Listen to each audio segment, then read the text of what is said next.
I never expected the invitation to stir so much dread, and not for the usual reasons. Most people dread weddings because of the crowds, the formality, the endless speeches. For me, it was something else entirely. The moment I saw Chloe's name on the RSVP, I felt the familiar tightening in my chest. My sister had always been complicated. She was the kind of person who could walk into a room and make everyone turn their heads. Perfect smile, impeccable style, charisma that wrapped around people like silk. Growing up, she was the one who got praise at dinner, the loudest applause at school plays, the brightest spark at every family gathering. I, on the other hand, was the shadow trailing behind her glow. My name is Alex. I'm 27, and for as long as I can remember, I've been Chloe's brother, never Alex, never just me. When the invitation arrived, delivered in a gold-embossed envelope with calligraphy too elegant to be real, I opened it slowly. Marissa, Chloe's childhood best friend, was getting married. Marissa, who once told me I was weird in a cute way when I was 12, and trying to learn sleight-of-hand tricks at her birthday party. She hadn't seen me since. The wedding was set at some upscale vineyard outside the city, the kind of place where you had to valet your own soul. The guest list, according to Chloe, was like ultra-exclusive. Celebrities, investors, founders, influencers, the entire cast of a luxury lifestyle magazine, and me. My invitation, I assumed, was a courtesy, or maybe a way to fill a seat. Chloe certainly didn't expect me to go. "Are you actually coming?" she asked when she called that week. Her tone hovered between amusement and disbelief. "I am," I replied. Silence. "You'll need a suit," she finally said, voice sharp. "Not one of your flea market specials." I could hear the smile in her voice, the smug, taunting kind. What she didn't know, what no one in my family knew, was that I hadn't needed their approval in a long time. After college, while everyone watched Chloe soar through internships and beauty campaigns, I started my own thing, quietly, methodically. I built a luxury event design business that catered to the kind of clients who didn't blink at a $50,000 floral arch or a Swarovski-encrusted dance floor. I never posted about it, never bragged. It wasn't about validation. It was about the craft, the experience, the emotion. I made spaces unforgettable. That was my signature. But to my family, I was just still doing something creative, I guess. The truth is, they didn't ask. So yes. I had a suit, custom-tailored in Milan, midnight black with a subtle sheen, silk lapels, and a lining embroidered with my initials. Understated but unmistakable. It wasn't loud. It didn't need to be.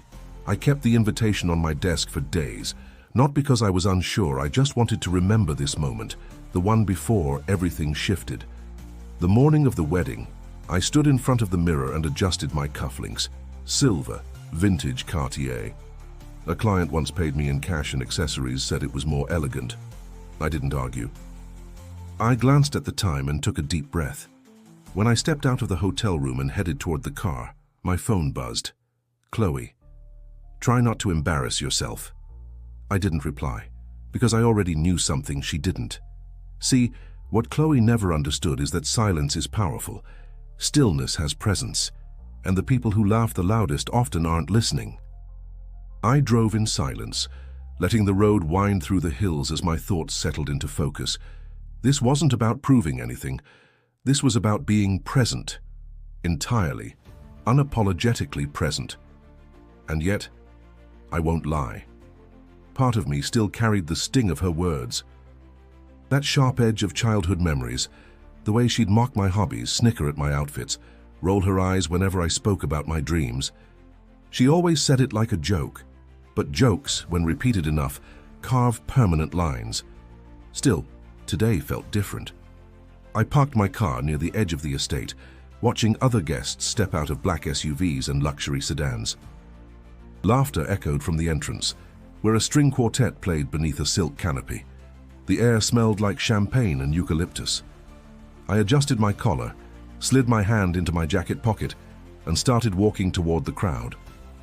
What I didn't know then, what none of them knew, is that this wedding would change everything.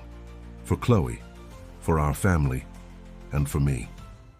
Because sometimes when they expect you to be invisible, that's exactly when you shine the brightest. Before I tell you how everything changed at that wedding, make sure to subscribe so you don't miss stories like this one, especially if you've ever been underestimated. Most people think style is about attention. I've always believed it's about intention. When I chose the suit, I wasn't trying to make a statement. I just wanted to feel like myself, fully, confidently, unmistakably myself. The fabric was soft but firm, the tailoring precise. It moved with me, not against me. A reflection, not a disguise. I had the suit custom made 2 years earlier in Milan during a business trip. The tailor didn't speak much English and I didn't speak much Italian, but we understood each other perfectly when it came to fabric and form. It was more than a transaction, it was an understanding of presence. And that morning, I needed presence. In the past, I used to borrow suits from department stores trying to blend in. This time, I didn't want to blend in. I wanted to walk into that wedding knowing I had earned every inch of who I was. The tie was black silk, subtly textured. The pocket square was a deep burgundy, just enough contrast to suggest boldness without screaming for attention. My shoes? Italian leather, hand-stitched, barely worn. The watch on my wrist was a vintage Omega from the 70s. A gift from a former client who said I had the eye. I hadn't worn it since the day he gave it to me. Today felt like the right occasion. When I arrived at the venue and stepped out of the car, the sun caught on the edge of my lapel. For a moment I felt grounded, unshakable. Then I heard her laugh. "Are you serious right now?" I turned. Chloe stood near the valet with a drink in one hand and a smirk in the other. Her dress was flawless, of course. Off-shoulder navy satin, diamonds at her ears, hair curled in loose perfection. She looked like a movie star on her way to win something. "Hi, Chloe," I said calmly. "You look like a Bond villain," she laughed, eyes scanning me head to toe. "Is it Halloween?" I smiled. "I don't think so. Did you rent that? Or did someone dare you?" "No," I said, meeting her eyes. "It's mine."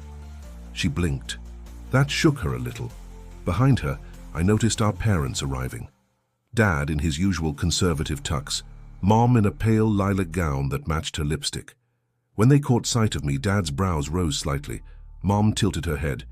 "You're wearing that?" she asked, not unkindly but with clear confusion. "I am." They didn't say more, just nodded, unsure how to process it. Chloe linked arms with Mom and walked ahead, tossing one more glance over her shoulder. "Well, at least you'll give people something to talk about." That part was true, I just didn't know how true yet. I kept my pace steady, letting my surroundings settle into focus. The estate was stunning. Ivory columns, manicured hedges, an open-air courtyard filled with florals in blush and white. Servers moved with military precision. Guests laughed in curated clusters. Champagne flowed. Chloe moved through the crowd like she belonged. People kissed her cheeks, complimented her look, introduced her to someone new every minute. She knew how to orbit power. It was her talent. Me, I kept to the edge, observing, always observing.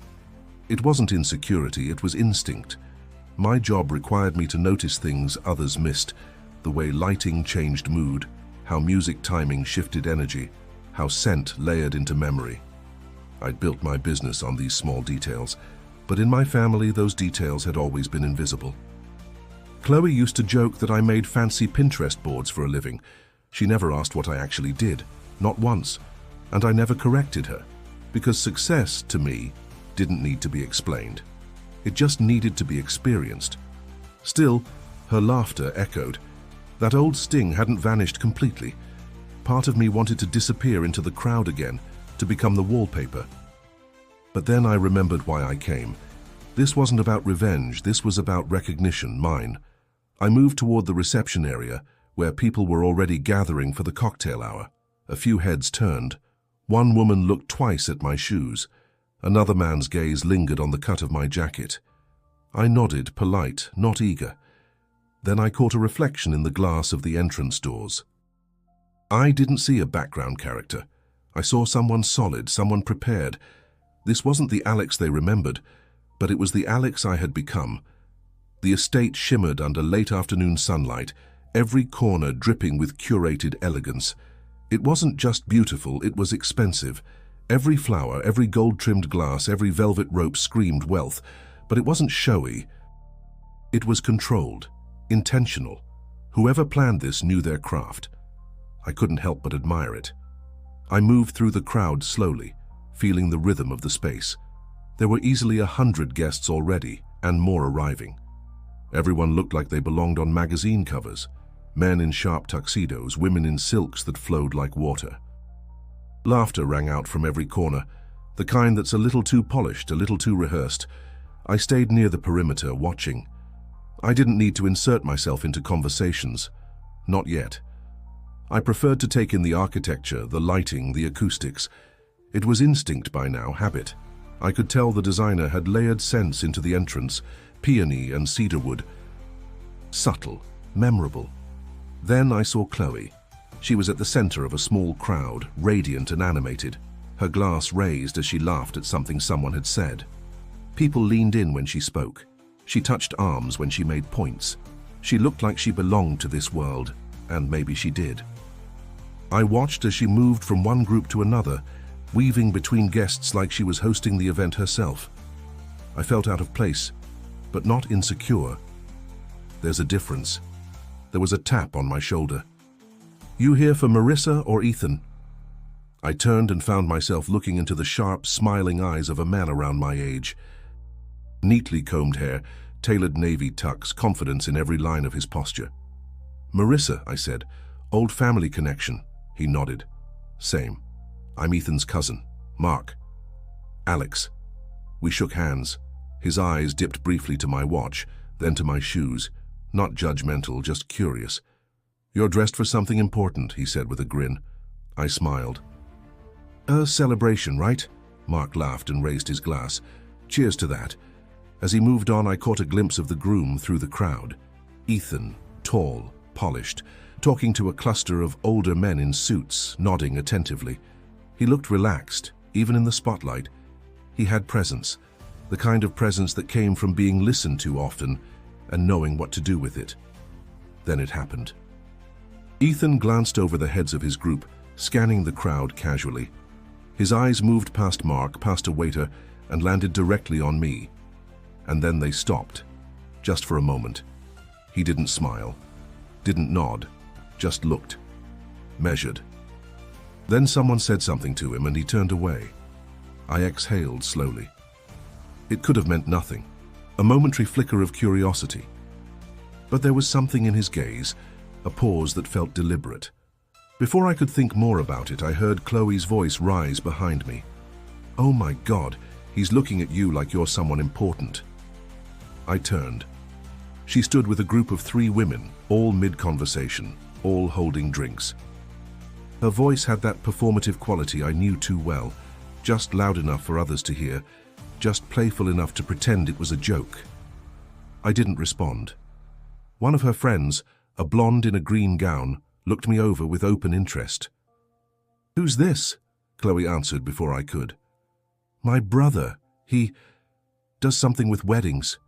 Pinterest or planning or whatever." I raised an eyebrow. "Event architecture," the blonde smiled. "That sounds official." "It is," I said simply. Chloe rolled her eyes. "He's being dramatic. He once made a centerpiece out of driftwood and wouldn't stop talking about it for months." I felt a familiar heat rise in my chest, but I pushed it down. "Nice seeing you, Chloe," I said calmly. "Enjoy the night." I turned before she could answer and walked away, not quickly, just confidently. As I passed a group near the bar, I heard someone say, "Did you see the guy in the black suit? He looks like he owns the place." I didn't look back, but I did smile. And somewhere inside that moment, I felt something click into place. Not validation.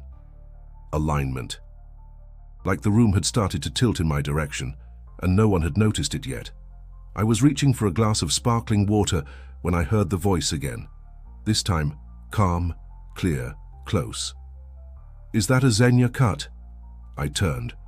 Ethan stood beside me, glass in hand, head slightly tilted, a faint smile on his face. He wasn't asking to be polite. He knew what he was looking at. "It is," I said, surprised. Thought so. He glanced at the stitching on my sleeve. You don't see that shoulder structure too often around here.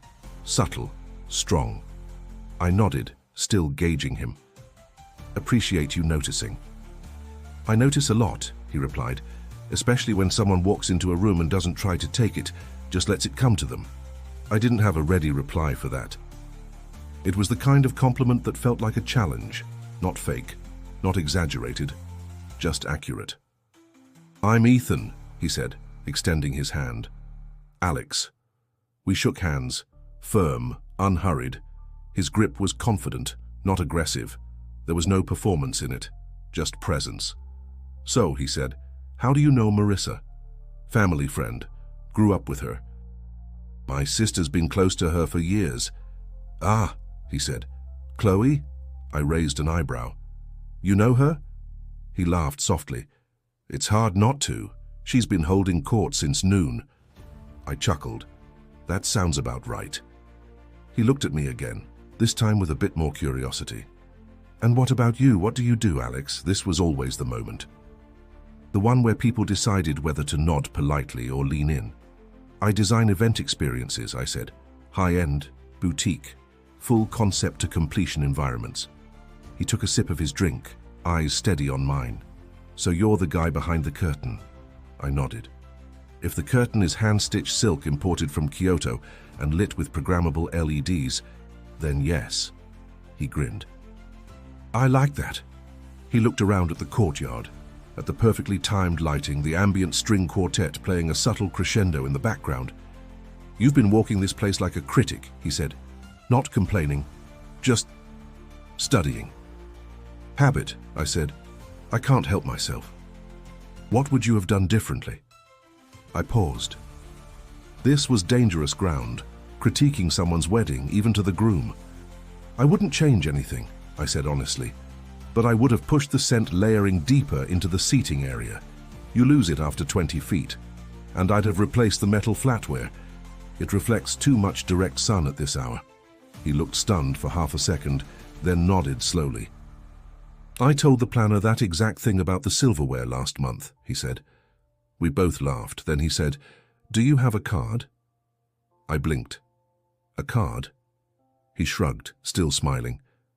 You never know when you'll need someone who thinks like you. I reached into my inner pocket and handed him one, a black card with raised lettering, minimalist, matte finish. He read it.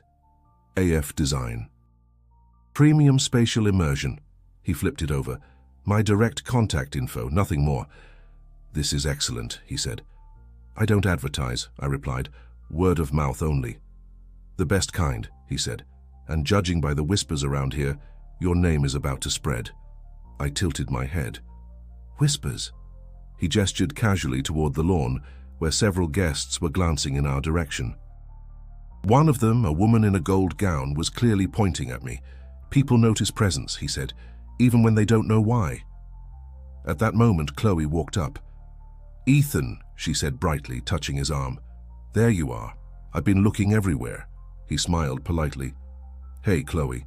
She turned to me, faking surprise. Oh, you two are talking. Ethan didn't miss a beat. Alex and I were just having a great conversation. Chloe blinked. Did he tell you about the time he built a wedding arch out of soup cans? She asked, laughing too loudly. Ethan gave her a curious look. No, but he did mention Kyoto silk and lighting profiles. Chloe's smile froze. Well, she said quickly, I'm sure you're just being polite. Ethan looked at her, then back at me.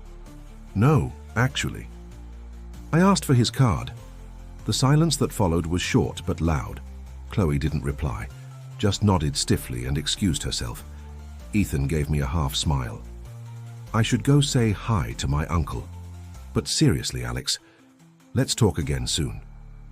Looking forward to it. As he walked away, I let out a slow breath. The tide was turning, and Chloe had just felt the first wave hit her shore. It started slowly. A glance, a nod, a quiet compliment from someone passing by. At first I thought I imagined it, but then it happened again, and again, A designer from the West Coast, someone I'd seen on design blogs, walked by and paused. "I love your cufflinks," she said, smiling. "Vintage Cartier." I nodded. "Good eye," she grinned. "I curate antique accessories for high-end shoots. Mind if I get your info?" I handed her a card without hesitation.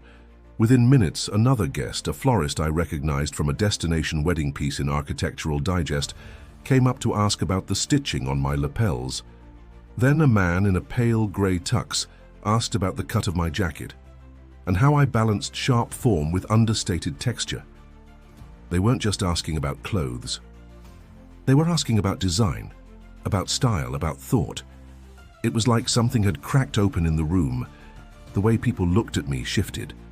First curiosity, then recognition. And Chloe noticed. She noticed every single one. She watched as Marissa made her way over. Marissa, the bride, glowing with happiness, still somehow flawless after a full day of photos, makeup, attention. When she saw me, her eyes lit up. "Alex," she said. "Wow, you look incredible." I smiled. "Thanks, Marissa. You look radiant." She laughed. "You know, I didn't even recognize you at first. I had to do a double take." "I get that a lot," I said. She stepped closer, lowering her voice slightly. "I overheard someone say you work in events?" "I do." "Well, they said you're not just in events, you build them." I nodded. "Something like that." "Why didn't you ever tell me? I could have used your help with this wedding." I shrugged lightly. "Didn't know if you'd be interested." She touched my arm gently. "Alex, this whole place is talking about you. You're like a mystery wrapped in elegance." I laughed. "That's a first. I'm serious. People are asking if you're one of Ethan's partners. One woman thought you were a magazine editor." That made me pause. "I'm flattered." Chloe had approached just in time to hear that part. "A magazine editor," she repeated, tone clipped. Marissa turned. "Chloe, your brother's amazing. Why didn't you ever tell me he was in the design world?" Chloe laughed, but it came out forced. "Because he's not really. I mean, he does a few projects, but he's not like, official." I didn't say anything. Marissa tilted her head. "Well, he seems pretty official to me." Then, with a wink, she added, "If we ever renew our vows, I know who to call." She squeezed my hand and floated away. I stayed still. Chloe stood beside me, silent for a moment. Then came the explosion. "You're really enjoying this, aren't you?" I turned to her. "What?" "This whole moment, the attention, the drama." "It's not drama, Chloe. You've been here for 1 hour, and you're already trying to make it about you." I took a breath, steadying myself. I didn't say a word. "People came to me." She shook her head. "You're always doing this, acting like you're above it all, like you're better than the rest of us. That's not what this is." "Then what is it?" she snapped. "You could have told us about your whatever this is, but you didn't. Why?" "Because you never asked," I said quietly. "None of you ever asked." That stopped her cold. The silence between us thickened. For once, she didn't have a quick reply. Around us, people mingled, laughed, celebrated. But for the first time in our lives, Chloe wasn't the center of attention. And she felt it. I could see the storm building behind her eyes. The confusion, the resentment, the fear that maybe, just maybe, she didn't know everything about me. That maybe I wasn't just her brother. Maybe I was something else entirely. When the clinking of glass silenced the courtyard, I wasn't prepared to hear my name. The toasts had begun. They were as grand as the venue, heartfelt, humorous, a little rehearsed, but sincere. Marissa's father spoke first, then Ethan's best friend. The laughter came in waves, followed by delicate applause, glasses raised, hugs exchanged. Then Ethan stepped forward, holding his glass with casual elegance. He thanked the vendors, the families, the weather gods. He talked about love, timing, and how life never goes quite as planned, but sometimes that's where magic lives. Then he said, "And finally, I want to give a quick thanks to someone I only met today, but who reminded me that good design isn't about being seen, it's about being felt." A pause. I met a man this evening who carries his presence like architecture. Intentional, bold, refined. The crowd chuckled softly. Loud. He reminded me what elegance actually looks like when you're not trying too hard. His eyes scanned the tables, then landed on me. Alex, thank you for the inspiration tonight. My spine straightened. For a second, it felt like the wind stopped. I could feel 100 heads turn in my direction all at once. I raised my glass slowly, giving a respectful nod. I didn't smile, just held his gaze. It wasn't a show. It was a conversation across a room, and it meant everything. From across the table, I saw my parents' expressions shift. My mother's lips parted in silent surprise. My father looked at me, then at Ethan, then back at me, and finally nodded, almost imperceptibly, but there. Recognition, long overdue. I heard Chloe's breath catch next to me. I didn't turn to her. The rest of the speech blurred past me. I don't even remember the closing toast. I was still anchored in that moment. Ethan's voice saying my name, his words cutting through years of being overlooked. People clapped, glasses chimed, waiters refilled flutes. The reception resumed, but something had changed. Not just in the room, in the air. People now saw me differently. I could feel it in the way they looked at me, the way conversations paused as I passed. I wasn't just another guest. I had a name now, a narrative. And it wasn't Chloe's version. As I made my way to the bar, a middle-aged couple stopped me. "You're Alex?" the woman asked. I nodded. "Ethan said you're in events?" "I am." "Well, we're looking for someone discreet, unique, for an anniversary gala next year." Her husband added, "Private island in the Bahamas, very exclusive, but we want something no one's done before." I gave them my card. The rest of the evening was a quiet storm of moments like that. Soft compliments, business inquiries, subtle, curious glances. I didn't have to chase any of it. It all came to me. At some point, I returned to the table where my parents sat. My father looked at me. "I didn't know you knew Ethan," he said. "I didn't," I replied. His eyes narrowed slightly, then relaxed. "He seems impressed." I didn't answer.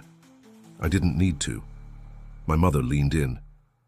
"Did you really inspire the entire event?" I shook my head gently. "I just wore a suit and answered a question." She smiled faintly, like she was seeing a part of me for the first time. Chloe stood and left the table. No one followed her.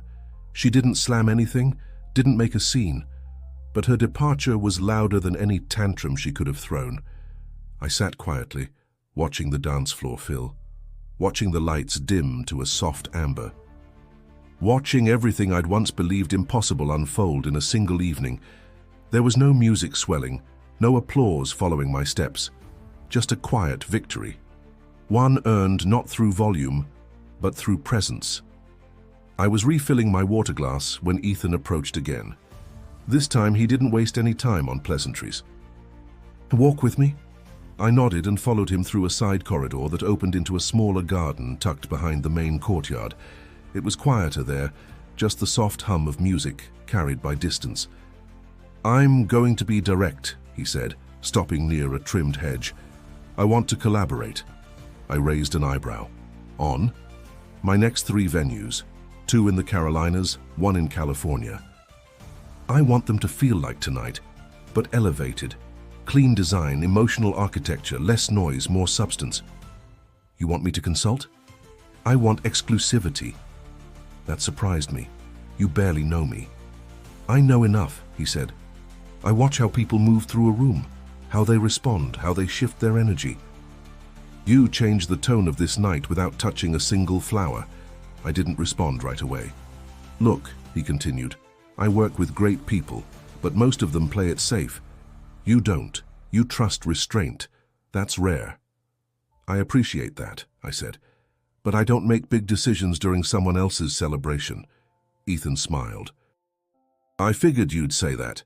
He pulled a sleek leather card case from his pocket and handed me a platinum-edged card. "My assistant's direct line. I'll have a proposal ready by Monday. No pressure, but I'd like to lock in something formal soon."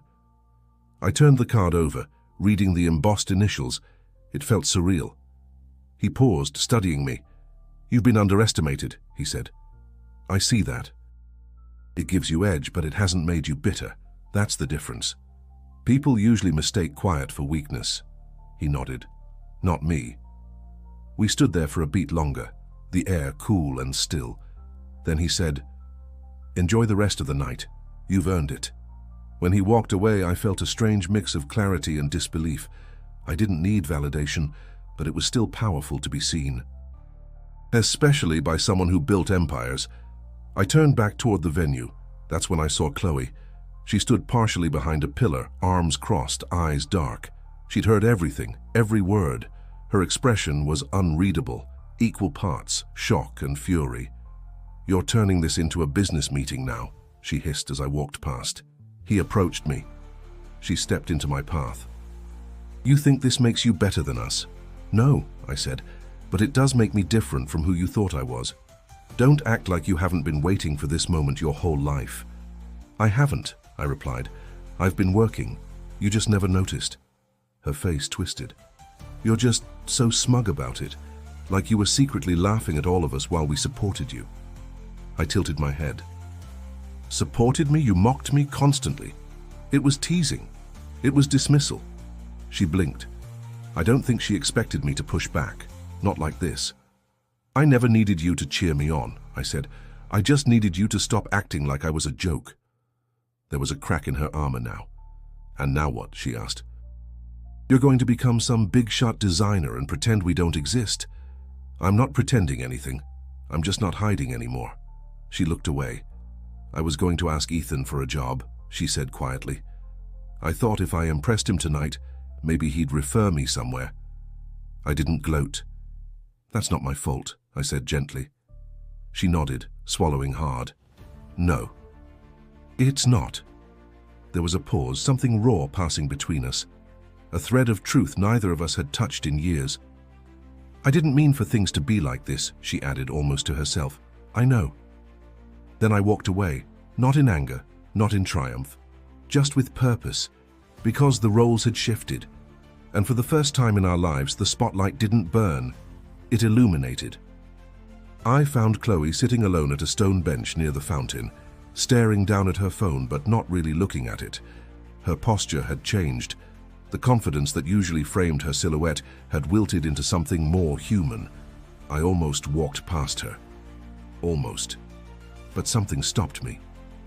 "You okay?" I asked. She didn't look up. "You came back to gloat?" "No," I said. "I came back to talk." She sighed, thumb tapping the edge of her phone. "I don't really want a lecture right now." "I'm not here to lecture you." She finally looked up. Her eyes weren't angry anymore, just tired. "You know, I used to think you were jealous of me," she said. "All those years, I really believed that." I nodded. "I probably was at some point." She blinked, surprised at my honesty. "You got attention," I continued. "You fit the mold. You said the right things. I never could."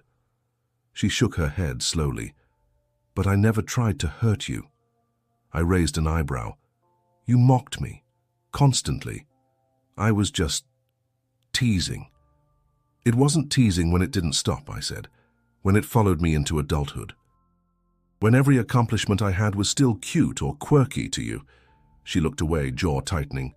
"I didn't know it hurt you like that." "Because you never asked," I said, "and I never said anything, so we just lived in that silence. I let it happen. That's on me." Chloe picked at the edge of her dress. "You know what's funny? I thought you had no ambition. Because I didn't broadcast it? Because you didn't need anyone's approval." I let that sit. "That scared me," she admitted, "because I always needed it. The praise, the recognition, the applause. I couldn't function without it. And then you, quiet, calm, mysterious, you didn't chase it. And people still respected you tonight." I could hear the pain in her voice. Not bitterness, not resentment, just a quiet mourning for something she couldn't name. "I worked hard for years," I said. "Alone. I failed so many times. I questioned everything. I poured everything into projects no one ever saw. I didn't ask for validation. I just wanted to create something worth remembering." I didn't know, she whispered. I know. She looked up at me again. Why didn't you ever tell me? Because when I tried to talk about my work, you'd change the subject or make jokes or remind me it was a hobby. She winced. That's fair. Silence settled between us. Then she asked, is it too late to fix things? I thought about it. About years of distance layered beneath polite family dinners and holiday gatherings. About birthdays where we barely spoke. About inside jokes that had faded into obligation. I don't think it's about fixing, I said. It's about starting different. She nodded. I can do that. And maybe next time, instead of mocking the suit, you ask about the man wearing it. That earned a real laugh from her. Tired, but real. She stood. You know, I really did think you looked like a Bond villain. I smirked. That's not entirely a bad thing. We walked back toward the main garden together. The music had picked up again, something warm and jazzy. Guests twirled on the dance floor beneath strands of fairy lights. The energy had softened, but the glamour hadn't faded. When we reached the path leading to the tables, she stopped me. Alex? Yeah? I'm sorry. It was quiet, direct, no qualifiers. And it hit harder than any insult ever could. I nodded. Thanks. She joined our parents at their table. I stayed back, watching for a moment. It didn't feel like triumph. It felt like release. Like a version of myself I'd kept buried was finally allowed to breathe. Not because I proved anything, but because I finally stopped hiding, and somehow that made everything else fall into place. The next morning, my phone was already vibrating before the sun had fully risen. I blinked against the early light and turned it over. 6 new texts, 2 LinkedIn requests, 1 voicemail, all from people I didn't know before last night. I scrolled slowly. A photographer asking if I took on venue branding, a boutique hotel manager requesting a meeting. Someone from a luxury travel firm writing, your work and presence was unforgettable. That word again, presence, not appearance, not charisma, presence. I sat up, still in disbelief. I hadn't handed out more than 4 cards last night, but somehow word had spread. The right people had noticed. By the time I checked my email, Ethan had already followed up. Subject, let's make this official. Body Monday, 11 a.m. conference call with my team. We'll send over NDAs in advance. Looking forward to building something iconic. That word hit me like a spark. Iconic. I'd spent years building in the shadows, telling myself that discretion was power, and it was. But now the shadows were fading and I was ready for the light. The notification buzzed again, a tweet. I opened it almost out of habit. It was a photo, low-lit but crisp, taken from the reception, showing me standing near the bar in profile, suit sharp, posture still. The caption read, "Who was the guy in the black suit at Marissa's wedding? That man looked like he owned the night." Over 2,000 likes. Someone had responded with, "He didn't just look like it. I asked around. He designs luxury events." My friends already booked him. Another person added, "The energy he had, effortless dominance. I want to hire whoever he hires." I exhaled slowly, stunned. Not because I wanted to go viral, but because the world, for the first time, had met me on my terms. Later that day, Chloe sent a text. Chloe, hey, can we grab brunch sometime this week? Just us. I stared at the screen for a while before replying. Me, sure, I'd like that. She replied with a heart. No sarcasm, no deflection, just honesty. My parents called that evening, both on speaker. My mum said, "We had no idea how respected you were in your field." My dad added, "I showed your website to some friends at the club. They want to bring you in for something next spring." I smiled. Thanks. That means a lot. It wasn't just pride in their voices, it was curiosity, genuine interest, as if suddenly I'd become 3-dimensional in their eyes. The shift wasn't about success, it was about clarity. They finally saw me clearly. The rest of the week moved like a dream. A famous interior stylist posted about wanting to collaborate. A niche design podcast reached out for an interview. My assistant, whom I rarely mentioned, called to say we had to open a wait list. I told her, "Good, let's protect the integrity of the brand." "Understood," she said. "But you should know, something changed. People aren't just interested in your work. They're interested in you now." That stopped me cold. For years I had kept the spotlight on the art, on the atmosphere, on the emotion. But now people were curious about the architect behind it all. I wasn't sure how I felt about that. And yet, I wasn't afraid. At brunch that Sunday, Chloe showed up wearing a blazer and minimal makeup, a version of her I hadn't seen since college. "I didn't want to look like I was trying too hard," she said with a small laugh. "You look great," I replied. She took a breath. "I meant what I said. About wanting to start fresh, and I know. We didn't rehash everything, we didn't need to.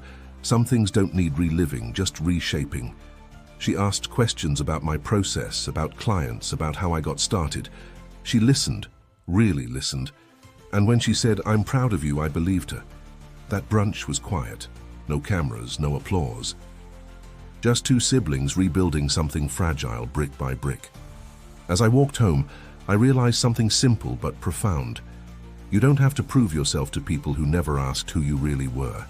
But when they finally do, if they ever do, you get to decide whether to let them in. And I had, on my terms. 6 months later, I stood on a stage in a glass-walled conference hall overlooking the Manhattan skyline. The room was full: designers, planners, brand strategists, even a few investors. I wasn't the keynote, just a spotlight session. But they listened. They leaned in. Not because I was loud, not because I demanded attention, but because I had something to say, and I said it on my own terms. When the session ended, people approached me. They wanted advice, partnership, inspiration.